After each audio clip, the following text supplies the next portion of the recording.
La falta básica, aspectos terapéuticos de la regresión, Michael Balint. Capítulo 4. El ámbito de la falta básica. Al aceptar teóricamente la existencia del nivel de la falta básica, debemos preguntarnos qué clase de hechos durante el tratamiento analítico han de considerarse como señales de que el paciente ha llegado a ese nivel. Tomemos un caso normal y supongamos que el tratamiento se ha desarrollado tranquilamente durante algún tiempo, que el paciente y el analista se entendieron, que los esfuerzos y demandas de ambas partes, pero especialmente por parte del analista, han sido razonables y especialmente inteligibles en todo momento. Luego, al llegar a cierto punto, de manera repentina o insidiosa, la atmósfera de la situación analítica cambia profundamente. Con algunos pacientes esto podría ocurrir después de un breve periodo y hasta muy cerca del comienzo del análisis. Hay varios aspectos de lo que llamaré el profundo cambio de atmósfera.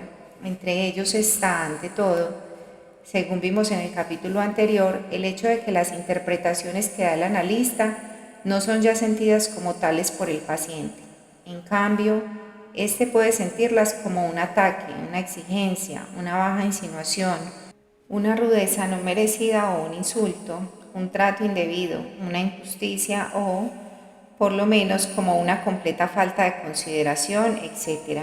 Por otro lado, es igualmente posible que las interpretaciones del analista sean experimentadas como algo en alto grado placentero y satisfactorio, excitante o deleitoso o como una seducción, aunque en general como un discutible signo de consideración, afecto y amor.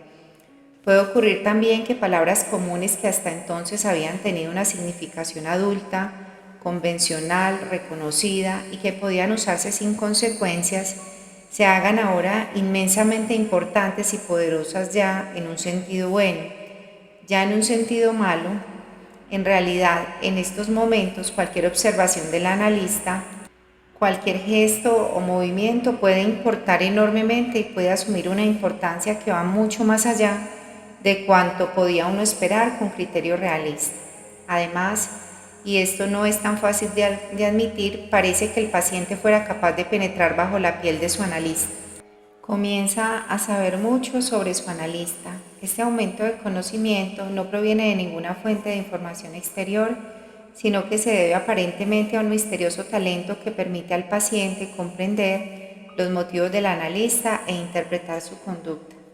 Este misterioso talento puede ocasionalmente dar la impresión de telepatía o clarividencia.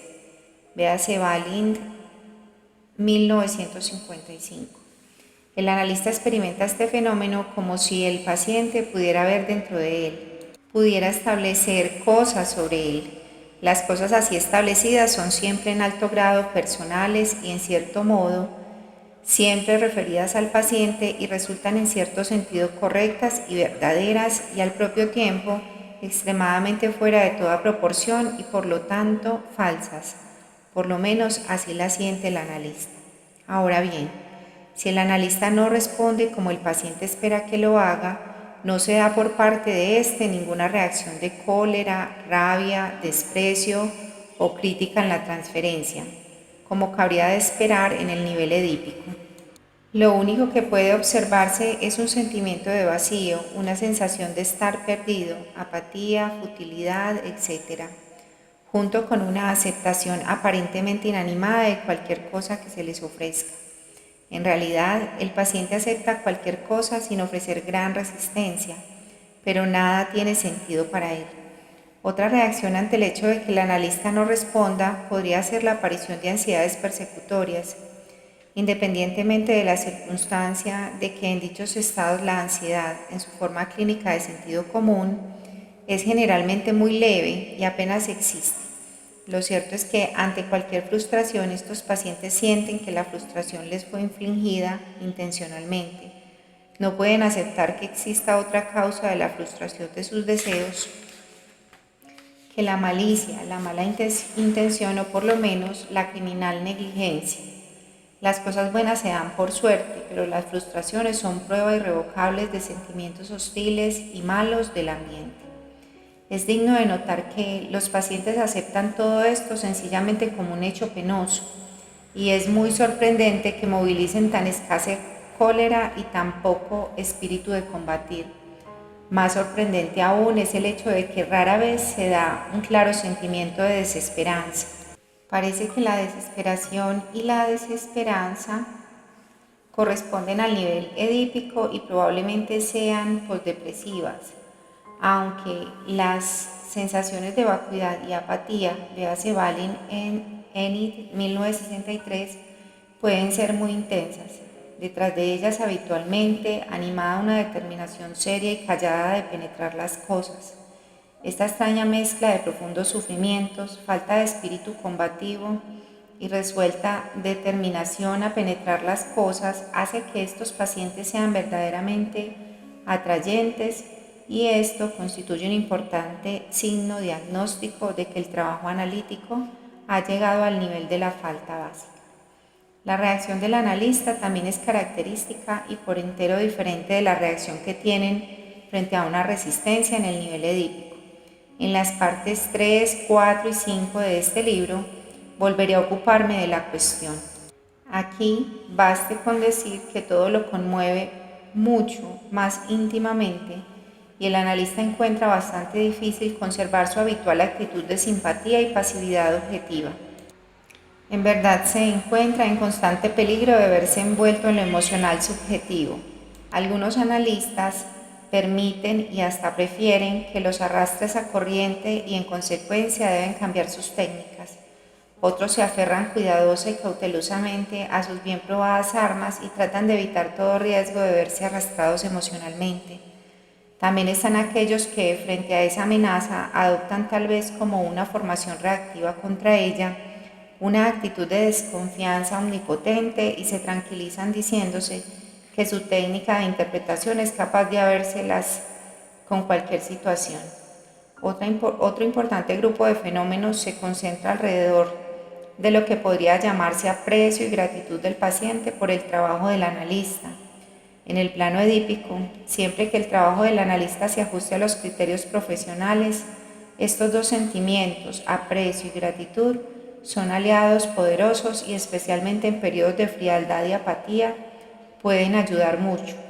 En el nivel de la falta básica, uno no puede estar seguro en modo alguno de que el paciente tenga en cuenta, y menos aún que aprecie el hecho de que su analista fue hábil y comprensivo en el pasado, sea este reciente o remoto.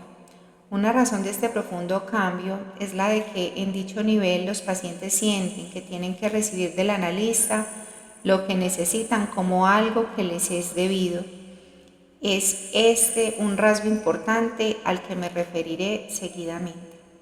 Si el analista provee lo que el paciente necesita, este lo da por descontado y el hecho pierde todo su valor como prueba de destreza profesional, de don extraordinario o de favor.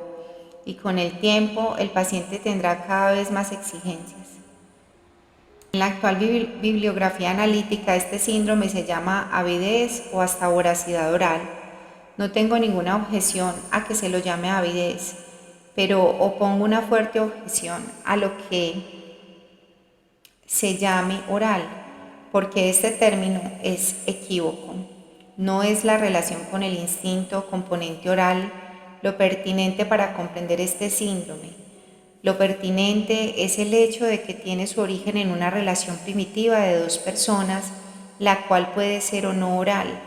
Si consideramos la gama de adicciones en que la avidez es el rasgo más importante, existen incuestionablemente muchas adicciones orales, ante todo la de la nicotina y la del alcohol, pero también hay muchas que no son orales, como la de la morfina o la de la cocaína aspirada por la nariz, sin olvidarnos de las varias formas de rascarse en el caso del prurito. En el nivel edípico, el analista difícilmente se siente alguna vez tentado a abandonar su actitud de pasividad y simpatía, pero si abandona su pasividad en el nivel de la falta básica, puede iniciar la peligrosa espiral de adicciones a causa de la peculiar falta de gratitud o de la presencia de la avidez. Si permanece inflexible, el tratamiento quedará interrumpido por el paciente, que lo conducirá y lo considerará inútil, o bien después de una larga batalla sin esperanzas, el paciente se verá forzado a identificarse con el agresor, que es como siente al analista.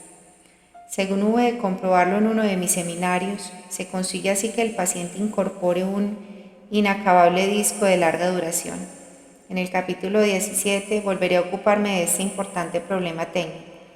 Todos estos hechos pertenecen esencialmente al campo de la psicología de dos personas y son más elementales que los correspondientes al nivel edípico de tres personas. Además, les falta la estructura de un conflicto. Esta era una de las razones por las cuales propuse llamarlos básicos, pero ¿por qué falta? Primero, porque esta es exactamente la palabra usada por muchos pacientes para designarla. El paciente dice que le falta algo en su interior, una falta que debe ser reparada, y se la siente como una falta, no como un complejo, no como un conflicto, no como una situación. Segundo, los pacientes tienen la sensación de que la causa de esta falta está en que alguien les falló o los descuidó. Y tercero, una gran necesidad invariablemente aliena en este nivel, ansiedad habitualmente expresada como una desesperada demanda de que esta vez el analista no habrá de fallarle, es más, no debe fallarles. El término equivalente falla se emplea en algunas ciencias exactas para denotar deficiencias que recuerdan el punto que estamos discutiendo. Por ejemplo, en geología y en cristalografía, la palabra designa una súbita irregularidad en la estructura general, una irregularidad que en circunstancias normales podría pasar inadvertida, pero que mediando ciertas tensiones o presiones puede determinar una rotura que afecte profundamente la estructura general. Estamos acostumbrados a concebir toda fuerza dinámica que opera en la psique como algo que asume la forma de una pulsión biológica o bien la forma de un conflicto. Aunque altamente dinámica, la fuerza que tiene su origen en la falta básica no asume la forma de un instinto ni la de un conflicto. Se trata de una falta, algo que falla en la psique, una especie de deficiencia que es menester reparar. No es algo contenido como por un dique que necesita una mejor válvula de escape, sino que es algo que el paciente echa de menos ahora o quizá haya echado de menos durante toda su vida. Una necesidad instintual puede satisfacerse, un conflicto puede resolverse, una falta básica puede tal vez curarse, suponiendo que pueda encontrarse los ingredientes faltantes, y aún así puede tratarse de una curación con defecto, lo mismo que una simple cicatriz que no duele. El adjetivo básico de mi nueva expresión significa no solo que se refiere a condiciones más simples que las caracterizan el complejo de Edipo, por ejemplo, sino también que su influencia se extiende ampliamente y es probablemente que se extienda a toda la estructura psicobiológica del individuo y que abarque en variados grados tanto su psique como su cuerpo. De esta suerte, el concepto de falta básica nos permite comprender no solo las diversas neurosis, tal vez también psicosis, los desórdenes del carácter, las enfermedades psicosomáticas, etc., estos como síntomas de la misma entidad etiológica, sino también, como lo han demostrado las experiencias de investigación sobre la práctica médica general, un gran número de enfermedades clínicas comunes.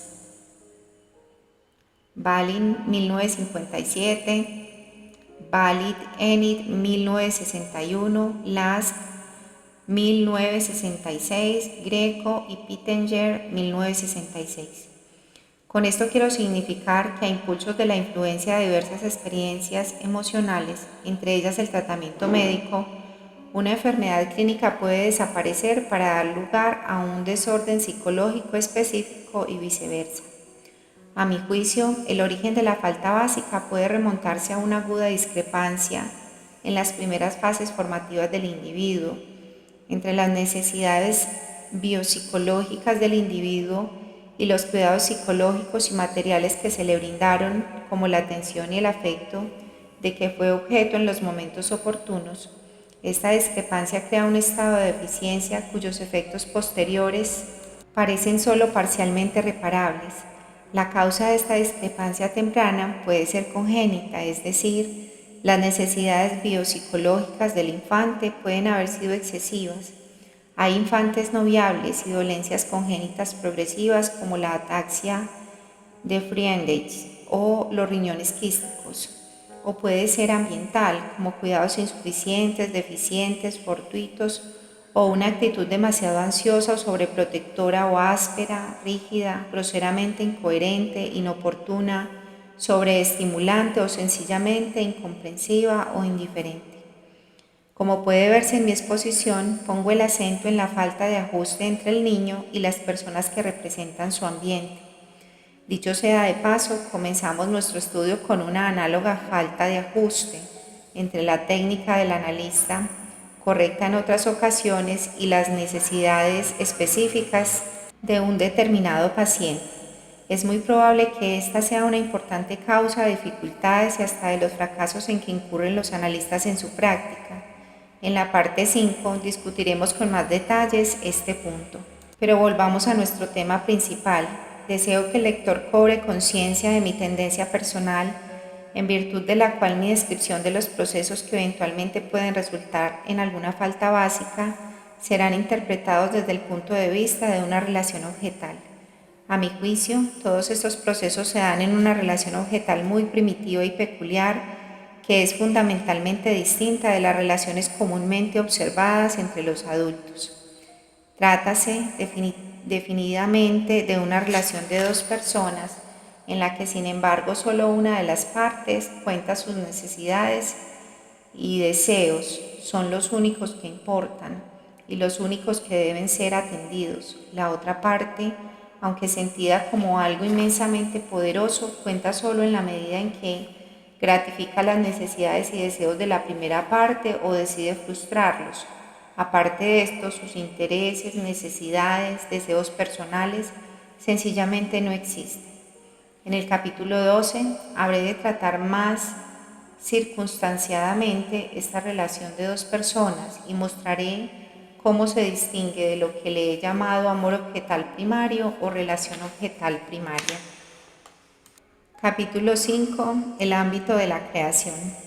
Hasta ahora hemos descrito dos niveles o ámbitos posibles de la psique, el nivel del conflicto de Edipo y el nivel de la falta básica. Para completar el cuadro he de tratar, aunque solo brevemente, un tercer ámbito antes de ofrecer el resumen de mis ideas sobre la estructura de la psique humana. Mientras el ámbito del conflicto edípico se caracteriza por la presencia de por lo menos dos objetos, además del sujeto, y mientras el ámbito de la falta básica se caracteriza por una muy peculiar relación exclusivamente de dos personas, el tercer ámbito está caracterizado por el hecho de que en él no está presente ningún objeto externo. El sujeto está librado a sí mismo y su principal interés es el de producir algo en sí mismo. Ese algo ha de producirse y puede ser un objeto, aunque no necesariamente. Propongo que se llame este nivel ámbito de creación. Por supuesto, el caso más a menudo tratado es el de la creación artística, pero otros fenómenos pertenecen también al mismo grupo, entre ellos los de la matemática y la filosofía, el fenómeno de penetrar y comprender algo o a alguien, y por último, aunque en modo alguno menos importante, dos fenómenos de gran consideración: las primeras fases del proceso de enfermedad física o mental y el proceso de recuperación espontánea de una enfermedad. A pesar de los muchos intentos realizados, lo cierto es que muy poco se sabe sobre estos procesos. Una razón obvia de esta pobreza de conocimientos es la circunstancia de que en todo este ámbito no esté presente ningún objeto exterior, de manera que no pueda desarrollarse ninguna relación transferencial. Cuando no se da la transferencia, nuestros métodos analíticos son impotentes y entonces nos vemos reducidos a inferir partiendo de las observaciones que recogemos una vez que el individuo abandonó las fronteras de este ámbito. Apenas aparece en escena un objeto externo como una obra de arte acabada, una tesis matemática o filosófica, un estudio expresado en palabras, o apenas la enfermedad alcanza el estadio en el que el individuo puede quejarse de ella a alguien. Está presente un objeto externo y entonces podemos comenzar a trabajar con nuestros métodos analíticos. La falta de transferencia también explica por qué nuestros intentos para comprender estos importantes estados del espíritu se han quedado en una fase bastante pedestre. La mayor parte de las teorías analíticas referentes a estos estados, siguiendo el ejemplo del lenguaje, consideran al individuo como una especie de procreador. Todas las lenguas que conozco tienden a describir esos estados con palabras tomadas de los procesos de concepción, embarazo y nacimiento. El individuo concibe una idea, el individuo está preñado de ideas, experimenta los dolores del parto, da a luz algo o aborta, etc. Quizás se deba a la misma falta de transferencia el hecho de que nuestra psicología del embarazo y del parto sean comparativamente tan pobre. En este terreno también tratamos de convertir una situación que evidentemente es de una sola persona en una relación de dos personas a fin de poder emplear nuestros bien probados métodos y nuestras acostumbradas maneras de pensar. Aquí volvemos a tropezar con las dificultades que nos crea nuestro lenguaje convencional adulto. Sabemos que en el ámbito de la creación no hay objetos, pero sabemos también que durante la mayor parte del tiempo, durante algún tiempo, el sujeto no está enteramente solo en esta esfera. Lo malo es que nuestro lenguaje no posee palabras para describir y ni siquiera para indicar los algos que están allí presentes cuando el sujeto no se encuentra completamente solo. A fin de poder hablar de ellos de alguna manera, propongo que usemos el término preobjeto, embrión de objeto. Sería demasiado definido en alemán la expresión Object Analogy. Podría ser una expresión apropiada. Si entendí bien a Bio en 1962 y 1963, ese autor se encontró frente a la misma dificultad y para este caso específico propuso que se hablara de elementos A y B y de función A. Todo eso significa que los preobjetos que existen en el ámbito de la creación deben ser tan primitivos que no pueda considerárselos organizados o completos o acabados. Solo una vez que el trabajo de creación logró hacerlos organizados o completos, puede tener alguna interacción propiamente verbal o edípica entre ellos y objetos exteriores. Es probable que interacciones más primitivas, propias de los niveles de la falta básica y de la creación, se realicen continuamente, solo que son difíciles de observar y por lo tanto aún más difíciles de describir apropiadamente. Bali en 1959, especialmente los capítulos 8 y 11. Lo único que sabemos es que el proceso de creación de transformar el preobjeto en un objeto propiamente dicho es imprescindible. No sabemos por qué el proceso alcanza éxito en algunos casos y fracasa en otros, por qué tarda prolongados periodos en algún caso y en otros se produce con la rapidez del relámpago. La historia de la creación artística y científica nos ofrece muchas anécdotas interesantes, pero a eso se reduce todo. Sabemos, por ejemplo, que los problemas del Fausto ocuparon a Goethe toda su vida. Comenzó el Urfaust cuando tenía 20 años y trabajó en la segunda parte de él hasta su muerte, acaecida en 1832. La producción habitual de Flaubert era una a 2 páginas por día. Necesitó 7 años para terminar Madame Bovary. Vermeer y Giorgione eran artistas muy lentos y también lo era Beethoven en general.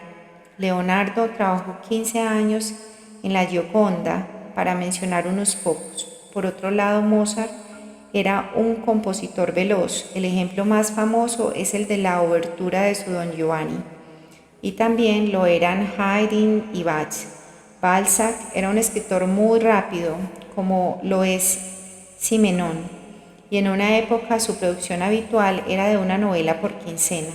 Una parte muy importante de toda la obra de Van Gogh fue pintada en 2 años. Tenemos alguna idea de que los intensos conflictos del nivel edípico pueden acelerar o reducir la velocidad del proceso creador, pero parece que lo que realmente importa es la configuración mental del individuo, la estructura de su ámbito de creación.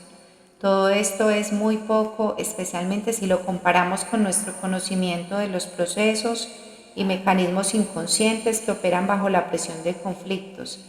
y ello resulta tanto más notable cuanto que a los analistas se les ofrece una oportunidad única de observar a las personas cuando están absortas en el ámbito de la creación.